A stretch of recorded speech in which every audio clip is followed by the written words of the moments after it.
In this video, I'll be showing you how to make a transparent app drawer in Android.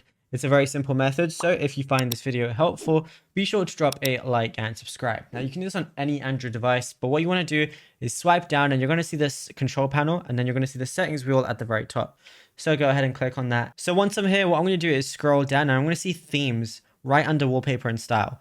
So go ahead and click on that. And then from here, you're basically going to have to download a theme which has transparency. There's a lot of ones that you have to pay for, but obviously if you don't want to pay for something, what you could do is go over to like wallpapers or anything like that, or you can just go to search on the top, and then you can search anything you want and then filter it as well. So if I went right to the top and I went to like my stuff, it shows the ones that I already have. So for example, if I like a theme, all I got to do is go ahead and select it, and then I'm going to press apply like so. You might just have to wait a few seconds for it to apply, and it could take even up to a minute depending on what theme you choose.